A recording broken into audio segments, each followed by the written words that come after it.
You're on mute.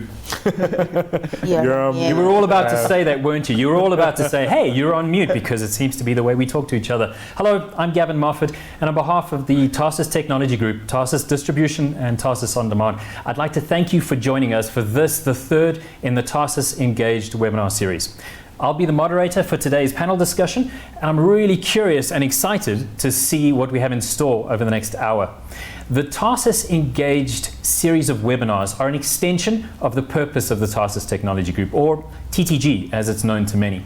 That purpose is to make a lasting difference by realizing the power of their people. Through these webinars and their other initiatives, there is a focus on looking at the problem to solve and then trying to solve for that. The nature of our world is that there have always been problems, and there always will be, because humans. The point is, what is the problem that we want to solve, and how are we going to solve it? And that's what TTG, through Tarsus Distribution and Tarsus On Demand, essentially do.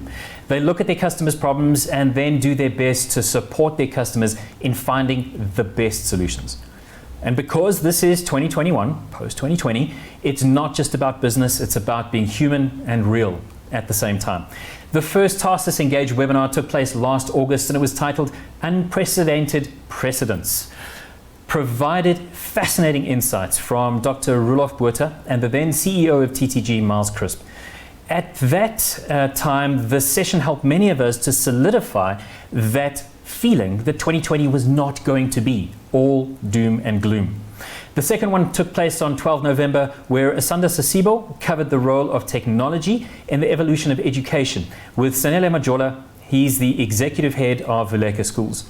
It was a blunt and yet hopeful discussion on what we can do to make a difference in the education of South Africa's children today. If you missed those sessions, head on over to the TTG YouTube channel, where you'll find them and other great content. We have a panel of intriguing humans today, and they're going to help us unpack the topic, making choices, rethinking and reimagining tomorrow. Our first panelist is Dr. Dorothy Legiana, who's asked that I call her Dots from now on. She's a Fulbright scholar and a lecturer at GIBS, the Gordon Institute of Business. She has spent a large part of her career focused on humans in the workplace, so she's well suited to tackle the topic of rethinking people in the organization. We'll drop her full biog into the chat along with those of our other panelists.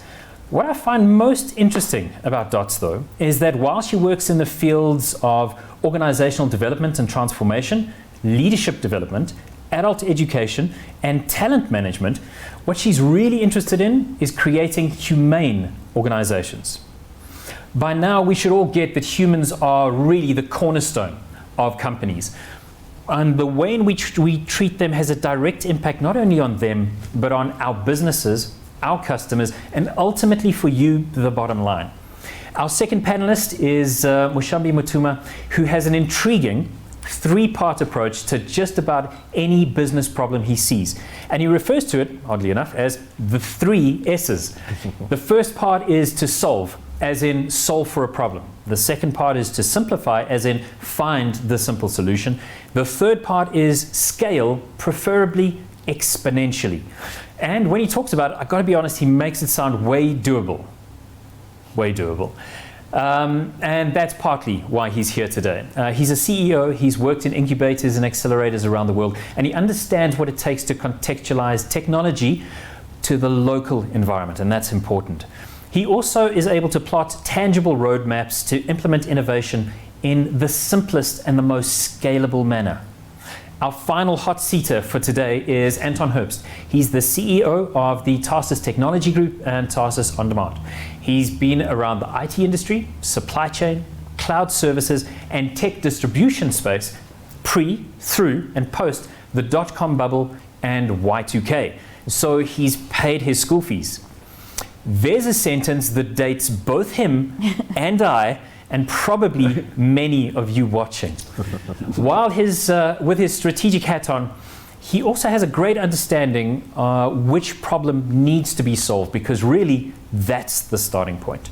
For more than 15 years, I've heard him talk about helping customers do better business, because in that way, you will too. And he's never shy to tell you that the people should come first in your business. Otherwise, your business is going to come second. So welcome to all of you. Thank you. I want to begin by hearing from each of you about our topic today, which is making choices, rethinking and reimagining tomorrow. More specifically, I would like each of you to answer the following question. What are the choices we should be making post-2020 when it comes to technology, strategy and business? Dr. Oh, I can't call you Doctor. Dots. Dots. I'd like to start with you. You have 3 minutes. Just give us your pitch. Lovely. So there are big decisions to be made that relate to the business, technology, and strategy. And these are decisions that cannot be made lightly. And I would advocate that these decisions be made cogently. However, the key thing for me is to think about how decisions about business, strategy, technology are mediated by people and how they are mediated by the leader's relationship with those people.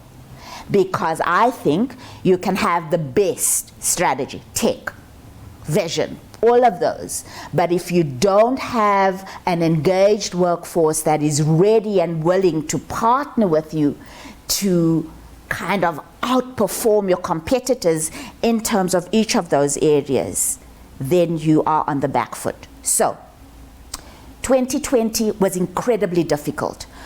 People had to make the decision between, or had to make choices between business, life, and livelihood. And I think that was an impossible choice people had to make. The impact of COVID-19 and the pandemic has been absolutely devastating. And yes, it's true, there have been awesome opportunities that some of us have been able to take. So what am I saying are the choices we need to make post-2020? I'm advocating for a situation where leaders are making the decision about what kind of employee experience are we going to create. And I think that that employee experience has to be made in the context of a humane organization. What is that? Humane organization is one where we care fundamentally about people. We empower them, we support them, we are generous with them, we empathize with them, we understand them, and we have that fundamental perspective in the way that we interact with them when we are making decisions about the business, about the strategy, about the technology. We're always thinking most immediately, how is this going to land on our people? Now, we're in 2020, first quarter nearly done, but people are still overwhelmed, are still stressed. They still are dealing with the impact. And so does it make sense in that context where we're just driving people, where we have these 16-hour, 24-hour connected workdays? I think what we need to do is tap into some of those leadership styles that we have at our disposal, like authentic leadership, where we enable people to really be who they are. Maybe we want to tap into our charismatic leadership abilities, that ability to inspire, to motivate, to encourage people. Perhaps we want to be transformational and paint big pictures, but offer the support and the encouragement for people to do, to practice, to experiment. And then when they inevitably make mistake and when they fail, that what do? We forgive those mistakes really, really quickly. Perhaps we want to be more emotional leaders, not as in going to go crazy emotional, but recognize that leadership in a humane organization isn't only about what happens in our heads, isn't only about the cognitive, isn't only about our thinking, but fundamentally it's about how am I in a relationship with you, and do I create an opportunity for you to bring the best of yourself to the workplace? Thank you. I think we're going to have a really interesting time unpacking the concept of putting employees first in an organization, because anecdotally, I don't see that happening much. Mashambi, your take. Thank you so much for having me today. I think for me, a lot of my thinking revolves around shifting perspectives and our approaches to things. So when I think about technology, I think about us redefining what technology is. And it merely is a tool for human beings to do things better, simpler, and easier. So if we shift and say, within our organization, what decisions can I make to not integrate some hyper tech that's used in Silicon Valley, but use the simplest solutions to make my employees, our consumers, our partners' lives a little bit simpler, a little bit better, a little bit faster. So incremental change. And I think if we use technology in that realm, it makes technology a lot less intimidating. From a strategy standpoint, I think what the last year, 18 months has taught us is what got us here isn't what's going to get us there. And that's pure and simple. As we've all kind of been knocked on our heads, we've all had to change. Nobody's had it fully figured out. And so the great part is that we're all in that struggle together. But then I think it pushes us to know that just because we're in a new year doesn't mean our shifting and changing has ended. We're still dealing with 2020, and 2021 has its own new challenges, and perhaps next year will continue. So I think this constant push to adapt and change isn't over yet. So from a strategic approach, we need to get behind it and know that this is the new status quo, if you will. And then from a business standpoint, I think we've all learned that our business models have had to change quite drastically. How you earned and made money, before has had to shift and change. And I think it has to continue to change. And we have to understand our consumers a lot better. We have to understand what drives them. And so hopefully during this conversation, we talk about what those drivers of human in an organization and to our consumers and customers are, because I think paying attention to those now more than ever is quite important. Gone are the days where we're able to dictate to people exactly how they should interact and purchase our services or products. We really have to adapt to what their needs are. And I hope those are the things that we'll learn today and chat about today, and I'll learn from some of you and hopefully from our audience as well. Thank you. One of the interesting parts for me is always that humans want to work in time frames. Yeah. So we want to work in 2020, 2021, 2022, and not understanding that this isn't a symmetrical approach to this. So thank you. Anton, from your side.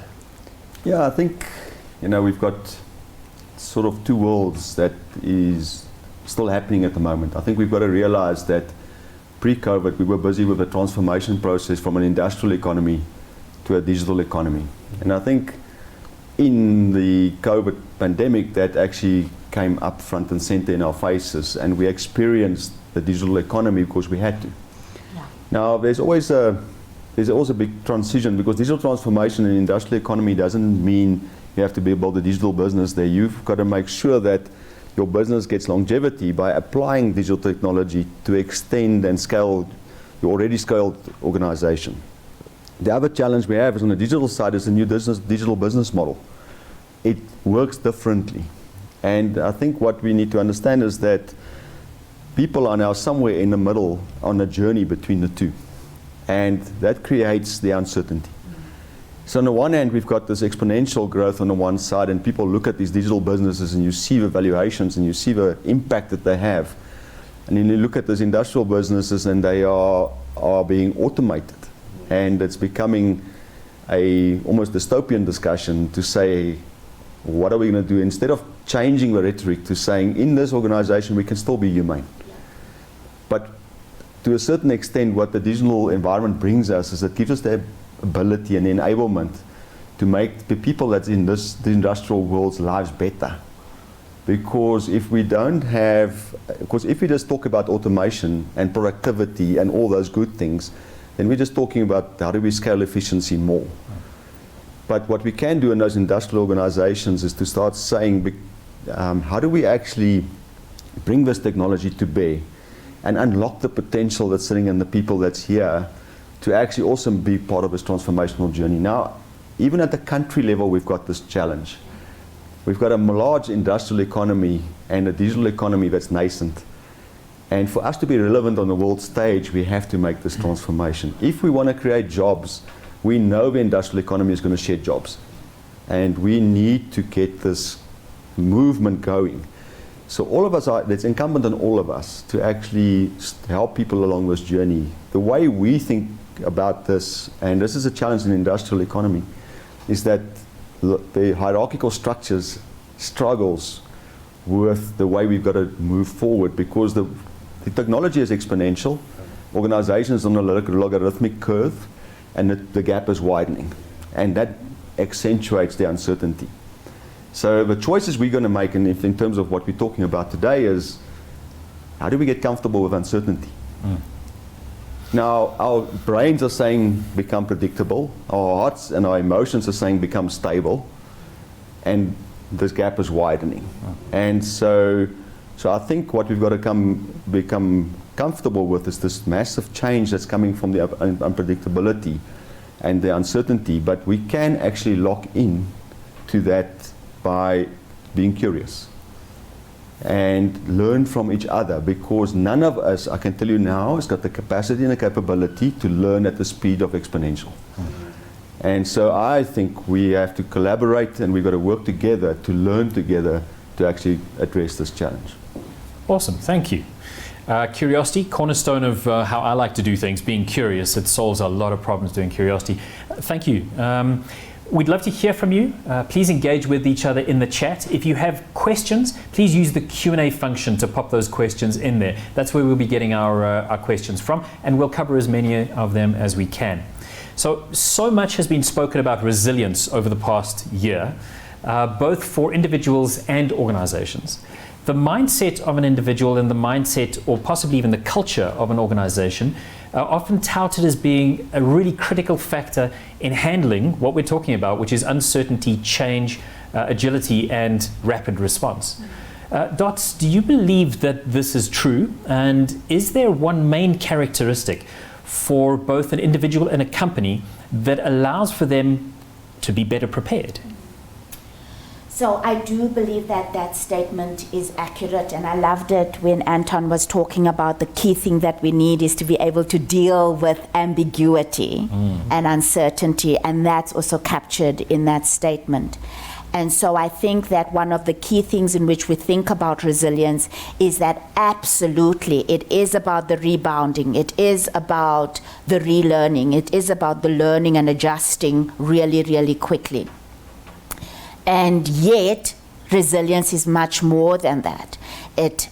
There's implicit in resilience something about the long term, about a future focus, about how I manage myself now in this crisis, in the present, that I cannot change, but I can manage myself. And so I think the key things at an individual level to do is, what are those practices that I do over and over routinely to ground myself so that in the face of the adversity and challenge and stimuli and change and disruption and crisis, I, as Dots, am grounded. So am I breathing? Am I remembering to breathe deeply? Or am I holding my breath? Am I taking a step back to reflect? Am I reaching out for support? Help me, dying over here. So I think at an individual level, that's what I do. At an organizational level, it's to create the processes and the systems where people are encouraged to learn all the time, to learn from each other, to learn from clients, to learn from family, and bring in that learning and enrich it by being able to work with it, and do that at an organizational level. Thank you. Mushambi, I'm interested, there's a lot of really key points there. One of the ones that pops out for me is there in fact such a thing as a template for a resilient organization? And this must have been laid bare over the past 12 months. See, time frame. Definitely. I think for me, what stands out in resilience is core things like grit, right? And the ability to just get up and keep going. But I think layered on top of that, and within our organization, we call it chutzpah, and it's the ability to not just get back up, but then to do something. So there's an action that also has to take place. We've all learned how to get knocked down in the last year. And there's a Mike Tyson quote that I love. It says, "Everybody has a plan until they get punched in the face," right? And I think, hopefully not violently, but we've all been punched in the face, right? But I think for me, the chutzpah, whether from an individual level or from an organization level, is the ability to take that knock and then reframe the next path to, okay, where to now? And I think that's the blueprint that we all need, is not the ability just to take the knocks, but the ability to plan the way forward. And Anton, that ability to take the knocks is the really interesting part, because many organizations don't encourage you to make a mistake. You're not in any way encouraged to experiment. So how can you possibly grow resilience in an organization if you can't make a mistake, learn from it, and not repeat that mistake? Yeah, I think what we've got to realize is that when we went into the pandemic, our choices got severely limited. And in that, we actually, because the one way to deal with the uncertainty is to actually reduce your timelines. Yeah. But if you only reduce your timelines, then you can actually solve what's in front of you. Yes. But it doesn't take into consideration what's behind, what's coming. Yeah. And so you have this balance between short-term crisis management and stuff like that. What's in front of me? What do I need to manage? Say 6 to 12 months. And I've got this vision that's out there 10 years ahead of me. Yeah. And I revisit it all the time. So that gives me a certain grounding in myself to handle with the uncertainty that's coming at me. There is the fact that you just highlighted, Gavin and Mushambi and Dots highlighted, was, and there's lots of work coming out of Harvard at the moment about fearless organizations. And fearless organizations is, I think, the way we create resiliency. A lot of the times when we enter into new environments and when we are curious, we're stepping out and we are putting ourselves at risk. Yeah. And when people put themselves at risk, we've got to give them a capability to actually fail and take that risk again. Because right now, if we want to remain incremental, like we've always been, then that's fine, but then we must know that our organization will become irrelevant. And so we need to make sure that our people has got the ability on the edge to make bold decisions, and when they make those decisions, we've got to back them up and create the environments for them to actually, number one, either win or learn, and not fail, and be subjected to ridicule and stuff like that, because some of the best ideas, I think, is going to come from the fact that people tried something new. I think Agreed. So Ken Robinson said that you're not going to learn anything new by staying the way you are. I think you've got to step out there. You've got to be curious. So I think but organizations are not necessarily structured like that at the moment, and doesn't have the cultures. I think the cultures are an important part of that. What we're going to do is throw out one of our first polls and get some feedback from you on your thoughts on one of the polls. So as soon as that pops up, I will read out the poll for you, which should hopefully be very shortly. So the first poll is, what is keeping you awake at night?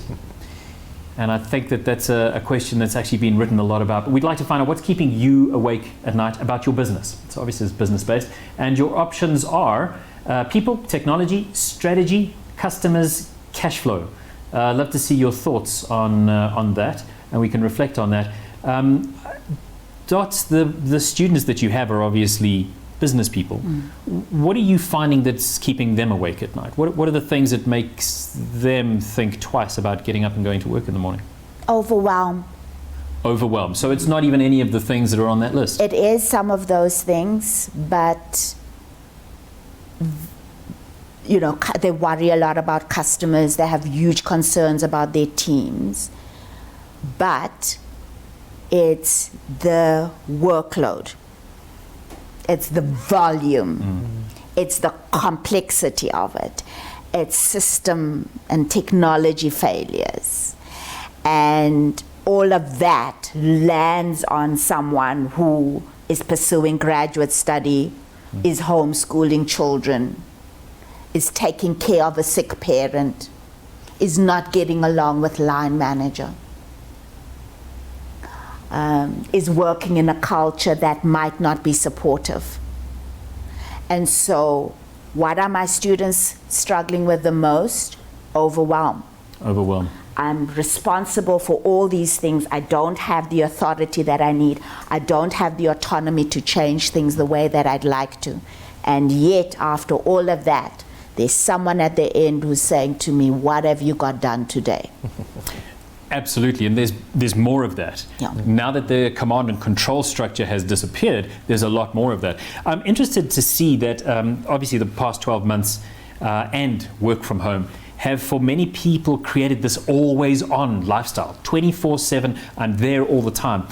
Do you think, Mushambi, that this is in fact healthy, sustainable, and who's benefiting from this? Is it the organizations? Is anyone benefiting from it at the moment? I think, from our organization and some of the other clients that we have, actually just as a whole, I don't think anyone benefits, to answer your actual question. I don't think it's healthy. I don't think it's good. I think there's a balance that's always needed.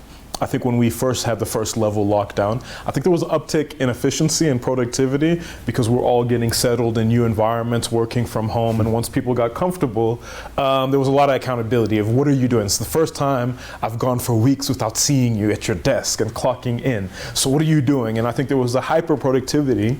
And then I think it's died down over time. And I think that's all right. I think people have tried to figure out how to manage being at home, managing spouses, managing children, just manage some of our employees managing being alone for such long periods of time. And so I think for me is that the always on approach isn't healthy.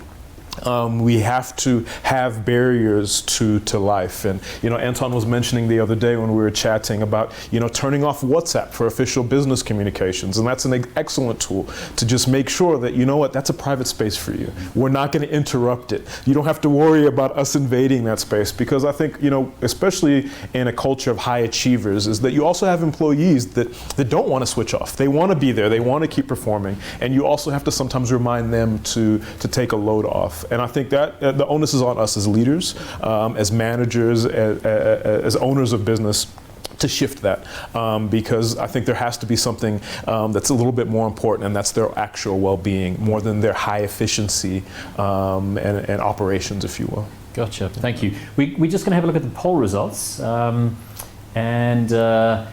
What we've ended up with is, the question was, what's keeping you awake at night about your business? 32 responses, 24% are saying people, which is understandable, and it's the second largest. Customers is the largest, which we can also understand. Surprisingly for me, cash flow is there in fourth place, with technology last. So actually, the past 12 months have highlighted for us that technology, while it's an enabler, should be the least of our concerns. Yeah. Anton, where would you be focusing with the business right now? Would you be looking at technology, or would you be going, hey, the humans are the more important part? Yeah, I think what we've all got to realize is that anything is possible with technology. The technology is at such a level today that, quite frankly, technology is the answer. What is the question? Yeah. All right. So, and I think that's the thing that we try and drive quite hard. But fundamentally for us is, number one, our people are not data sets, and our customers are not data sets. They are humans. Now, if we take that approach to this, it actually speaks to the top two issues: is people and customers. Yeah. And customer is not a number on the system. It's actually a bunch of humans that's transacting with us because we've got value to bring to them. And so if we take a view that there's humans at the end of the curve, and we start thinking about humans more empathetically, and we back to your point, Mushambi, is that we actually trying to understand the problem we're trying to solve. Yeah. That's the core. So empathy becomes the core, yeah. And then we do what we, with design thinking and all the other clever stuff, we start working backwards towards what technology will solve that problem. And I think what we are struggling with at the moment, and there's the other thing that we learned through COVID deeply, is that context now becomes critical. And big data and all the data sets and stuff like that is actually important, because it creates a very rich context for us to operate in. But if we don't bring the human into the picture and we start empathetic trying to solve their problems, then all we're going to do is take the normal approach as to build something and then go and find somebody that we can sell it to. And we know that that model is breaking down quite rapidly because customers are sitting in front of them is sitting with infinite choice. Yeah. And so the only way we can actually break through that infinite choice is to start saying, tell us what your problem is. And we've got to listen. And not listen to respond, but listen to learn and all those good things and stuff like that. I think if we can just focus on understanding the customer's problem, all of us in the ecosystem, because we know we're talking about ecosystems, another hackneyed term like digital transformation, but I think those things are important because we're building them around, and I keep on asking my team, who's at the center of our ecosystem? And I'm going to say this today, that without employee experience, there ain't going to be customer experience. Yes. And vice versa. So it becomes a virtuous environment. But at the core of it is empathy. There's been a lot of nodding going on while you're talking. I wish we'd had somebody on the panel who vehemently agreed that humans are the most important part of an organization. We're going to jump to a question. Michael Wood has said, environmental, market and organizational change is now common and accelerating.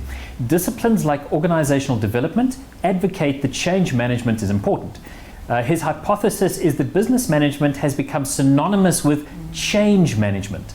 And he's keen to hear your thoughts on that. I am too, actually. Shambi, your thoughts on that? Business management and change management are now really the same thing?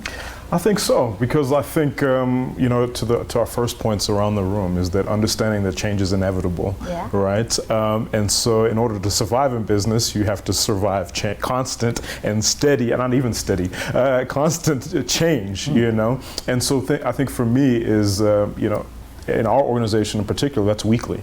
Our strategy from last month actually doesn't fully hold as much water anymore, as we're constantly kind of having to adapt and then start planning, okay, cool, if this is the pace of change now, what does a year from now look like? And so I think for me, I certainly see this pull through. So it's definitely, we're in a space now where business management is actually still the core of the conversation we're having. However, change management is now an important component of what everyone doing business management should learn. I really want to weigh in on that one. See, go. He's toying here. That's off my seat. Because Mike is absolutely correct. What is leadership? What is business today? It is about change, right? We are there not to keep things the same. And so actually we think about it more than just change management, which has PMBOK and all those disciplines and those practices. We think about it as change leadership, which is a much broader framing of it, which is about a discipline of being able to deal with disruption, which is about being able to recognize what is happening in the context. It's about developing myself and readying myself as a change agent. It's about understanding how the nature of the organization is evolving. It's about innovation and change and technology and all of those things. And what I just did was also describe for you a new program where I work, if I may, go for it, at Gibbs, where we are in the process of designing an MPhil that focuses specifically on leading change. And so this is about this recognition that we've got to do something about our capacity to deal with change. That's perhaps the most important thing. How am I going to get comfortable with it? How am I going to go with it? How am I going to anticipate it? How am I going to work with it? So Mike is absolutely correct there. It's interesting that it's now reaching university level. It's been around for a long time, change as a we must change. The thing that I still get the feeling about is that organizations are not that changeable. They're not set up to be able to change, which is one of the reasons why you have skunk works type businesses that happen on the edge of organizations because they'll get killed if they're inside. Anton, business management, change leadership, they're now so intertwined that they're not a separate conversation anymore. I think our management theory that we deal with on a day-to-day basis, and the people in the academics can probably bear me out a bit more, it's about 80 years old. Yeah. True. Okay, and it was built around an economy which was largely dehumanizing. A lot of people were employed to perform tasks. And I think what we're struggling with is, and so a lot of the change management was actually about changing the task. Yes. And then making sure that people understood the change so that they can do the task better. And now we're bringing technology in and we're starting to say we're going to automate that task. And so I think what we need more of, and I think everybody said it in one way or the other, is that we don't need management so much as we need leadership. Yeah. And leadership fundamentally is about inspiring people, if you want to, and we can call it, and serving people. Yeah. Understanding what people are going through, making wellness programs, for instance, more customized. All of our stuff is so generic, everybody, it's like head in the oven, It's vanilla. feet in the freezer, navel is sort of on average okay. But that's the model that we've had. Instead of saying, and this is what we're realizing, we've had ladies that has a baby that's 18 months old that has to sit on a call. And what is the context, what is the wellness program that serves that lady? Yep. And the guy that's living in a house with 10 people. How do we make our wellness programs customized so that it actually ascribes to each of those things? So the change management is one thing. The other thing is to create the frameworks around the people that hits every one of them. And it's the same with our customers. Stop the generic stuff and make sure that each customer that we have has got a unique setup and context. I think we're going to move into an age which is called the contextual age. And I think that's where we're heading, and I think we've just got to be used to change. I don't think, by making it a discrete discipline, Yeah. Sure. we are running the risk that we're going to do it in isolation. It'll be siloed. Yeah. And I think we've got to really think about how does it become part of everyday life. We've done it for the last 12 months. Yes, we're a little bit tired from that change management, but I can tell you now it's not going to abate. It's not going to slow down. And the other thing that we've got to realize is our customers are not slowing down. Yeah. Our customers are not waiting for us to catch our breath after a tough year. Sure. And in addition to that, our customers are also going through as much change as we are every single day. Yeah. There's another good question, this one from Gary Pickford, that says, does an organization's traditional KPA process prevent an employee from taking risk, making decisions, and partnering with innovation and change? Do we need to re-look at reward and recognition in order to align with the change we require? I think we can all say yes.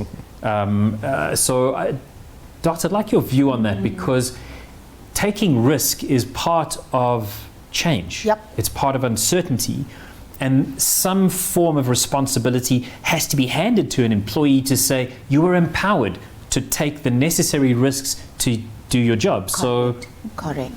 And more than that we expect you to take risks, and we're going to make it safe for you to take risks.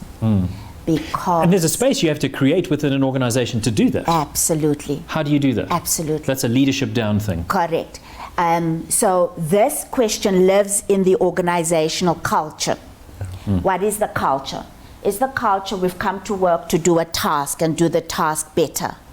Or are we questioning that this is the right task? Okay, we've always done the task this way. What are other ways of doing this task?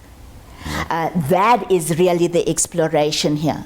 And his linking to the KPI and so on is about what are we measuring? What do we expect and what are we measuring? The problem with punishing people for making mistakes or not creating opportunity for experimentation is that what you are actually saying to people is, I want you to come in today to the office and do what you did yesterday again, just better, or just more like you did it, and like how we did it 10 years ago. Whereas if you are fundamentally questioning the assumptions and you are thinking more broadly using design thinking, using and drawing on context and where people are coming from is that you can fundamentally question. And then, how do you do it in the organization? You've got to make examples of people. You've got to make examples of, you remember that time when Anton made a mess of that client's thing? Do you remember that time when Mushambi didn't succeed at that project? Wasn't that awesome when that happened? So you're bringing in the real and the authentic into the organization. Correct. Where mistakes are learning experiences for everyone involved. Correct. I think, though, that's a far deeper conversation because that presumes that people are capable of being vulnerable Yes. and not defensive. Yes. It also means teaching people skill sets, like how do I give feedback? How do I get feedback? And at a base level, understanding the feedback is not personal. The feedback is about getting the job done. Yes. One of the things that I really liked is a concept that's been resurfaced by Reed Hastings, the founder of Netflix, and it's talent density, essentially keeping high performers and booting everybody else. Is this part of rethinking and reimagining the human side of our business, or is this just something that cannot work in a South African context because of the history that we have? Mushambi? I think while I understand it from a purely performance standpoint, I do understand what Reed is trying to build. But my thing is, what's the downside of that kind of thinking, right? What situation are you creating by doing so? Not all of my employees are the best performers, but they all have great contributions to add to the business.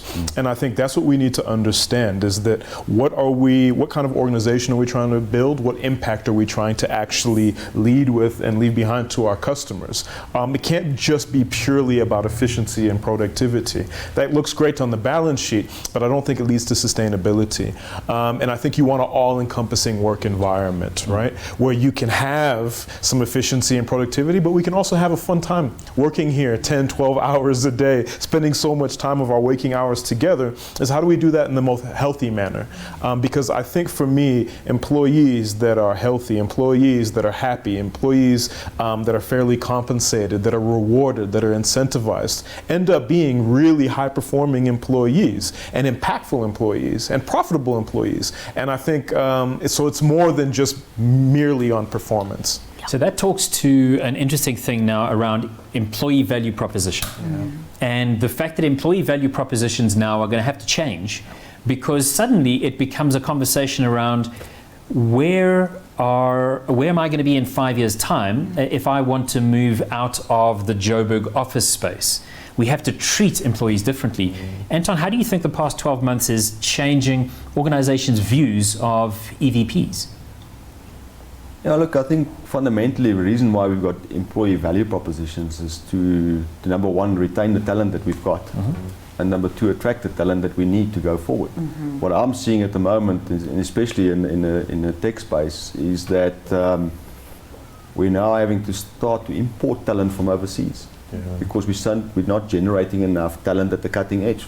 So back to the high performance thing, same principle is, what is performance? And I think we've got to shift, and it's back to Gary's question, is to think more about contribution rather than what is my contribution to the organization. And Gavin, I think to your question is then to start saying, does my employee value proposition actually value contribution?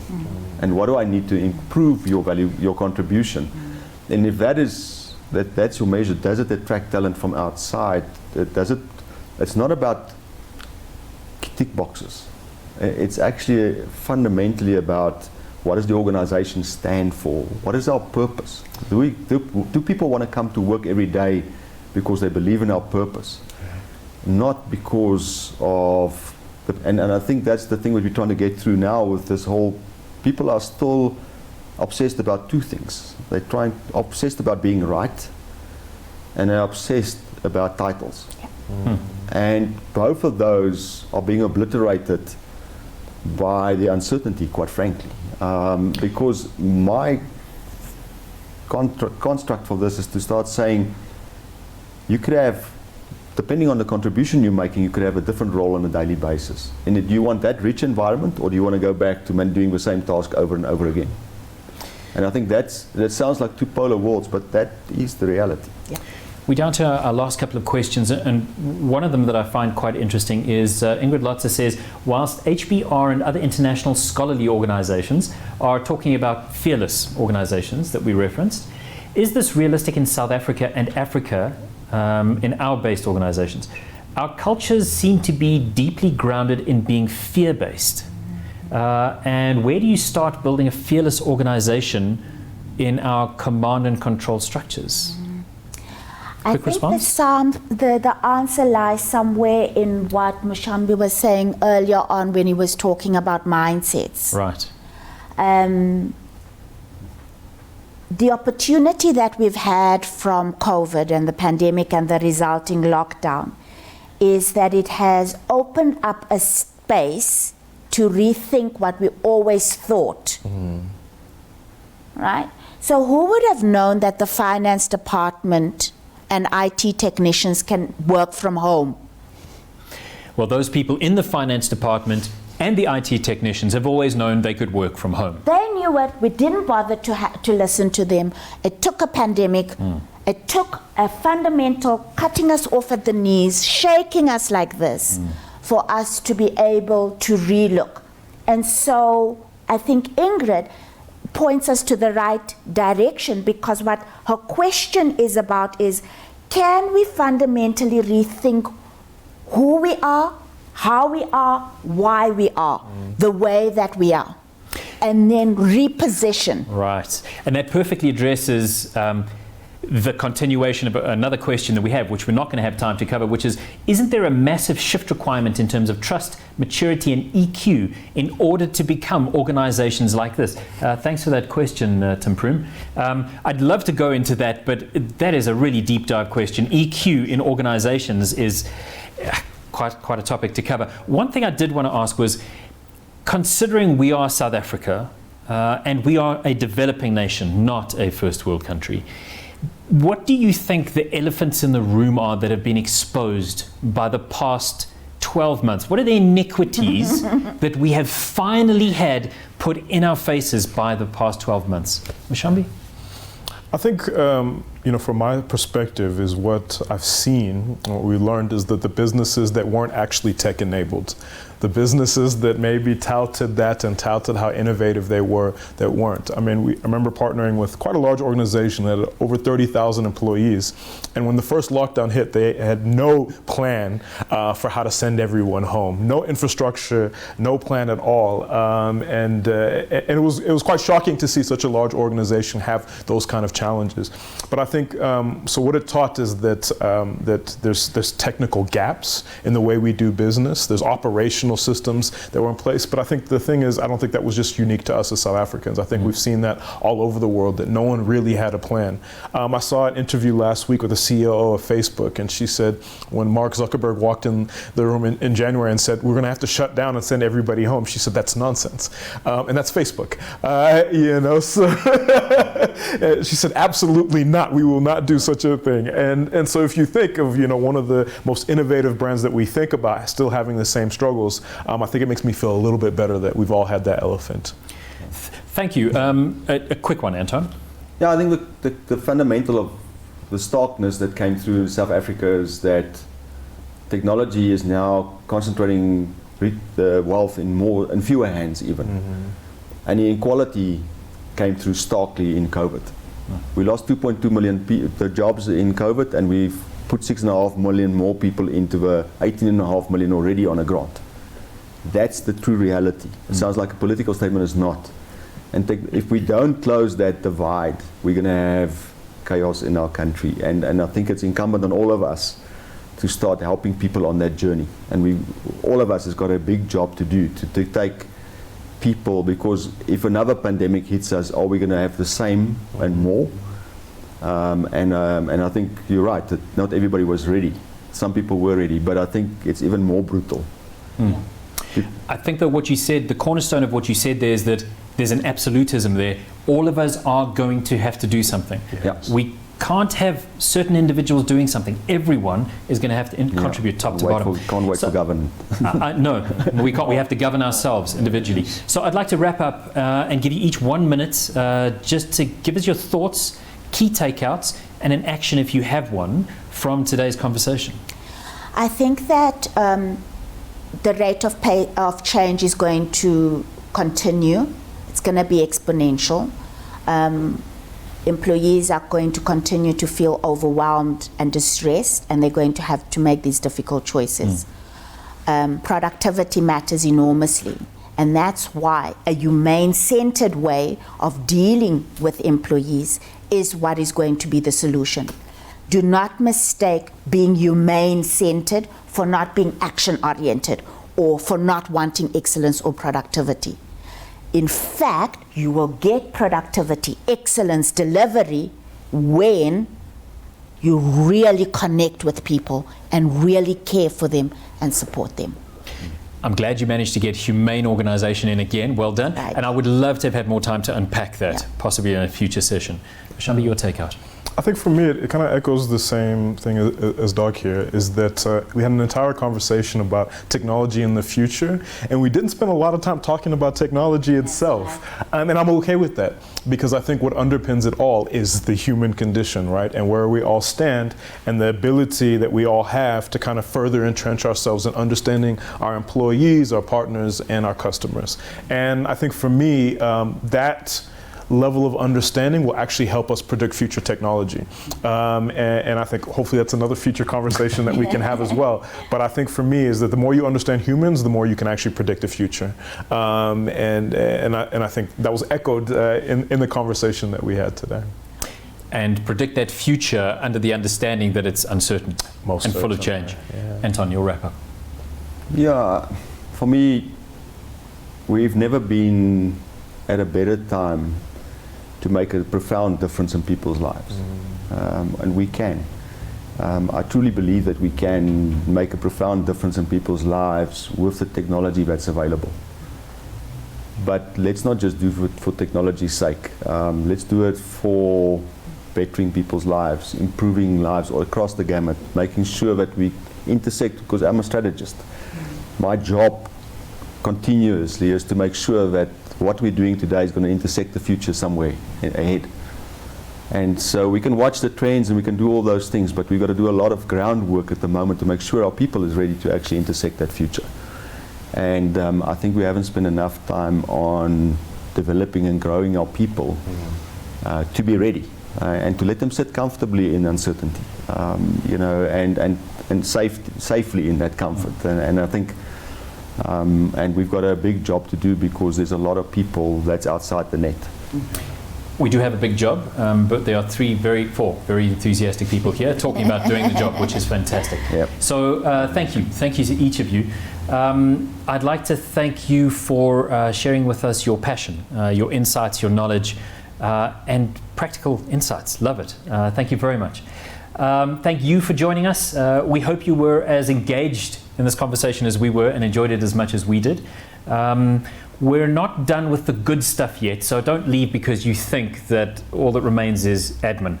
And so now to the admin. If you're interested in reading some insights from some of the wonderful humans within the group, you can head on over to Gateway on tarsus.co.za, the online journal on tarsusondemand.co.za, and the news section on tarsusdistribution.co.za. This webinar will be available on YouTube within a couple of days. The next Engaged webinar will take place sometime around the middle of June. Look for more info on LinkedIn, and it'll be in your inbox too. So I'm going to wrap this up in a different way without the admin by asking you a really simple question. You have 1 minute each to give us some feedback on that. We've seen the numbers. We can't avoid them at the moment. Unemployment is up. GDP is down. Business confidence is down. Businesses are closing all over the place. So why should we feel in any way positive about South Africa right now? Because people are more powerful, capable than we imagine. And there is a large enough contingent of people with the capability, with the skills, but more than that, with a commitment to be part of the solution in this country. And all they need is opportunity and outstanding leadership to bring it out and to make us all profit from that. Thank you. Thank you, Dots. Mashambi. Thank you. I think for me, I really strongly believe in our ability to make a plan. I think we've survived everything up until now, and that makes me feel super confident in the future. The small businesses I see, the young entrepreneurs I see, the youth I see, they're really, really keen on solving things, on fixing things, and it's more than youthful naivete.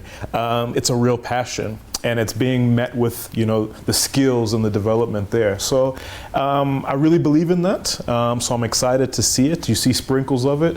But I think the diversity, even on this panel, is that we've got so many people in the country that are all committed to staying and to improving things and being an active participant in that improvement. So that makes me excited more than it makes me pessimistic. Thank you. Anton, why should we have any hope in the future of our country?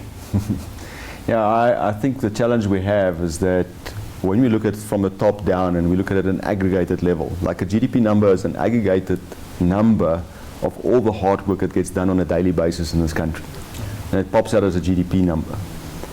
So I think we've got to, if we take our view from the top down, then we probably all want to give up. And they think this is all futile.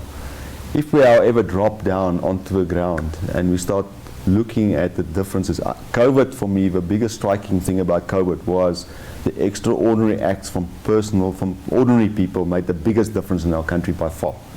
Not what government did, not what everybody, it's the ordinary people that got stuck in delivering food, making a difference, making sure everybody is fed, or people just have some dignity through this whole process. I think, yes, we've got challenges, but for me, I get enthusiastic when I go to Live Village in Randburg, and Joe Slovo informal settlement. You walk the dusty streets and you see what's happening on the ground, and you see ladies. I met a young lady there that has come through a foster system and stuff like that. She just did 84 for a second year BCom accounting at UJ. And that inspires me, and it gives me hope. So I think, let's find those stories, because let's get them onto social media and not all the gloom and gloom. And I think that's what I really want us to do, as each of us to really passionately think about making a difference just to the person next to you, and try and understand his world. If we can do that, I think we'll make this country a marvelous place. Thank you. Thanks once again to each of you for being here. Thank you for joining us. We're South Africans. We can do it. Until next time, keep well, keep safe.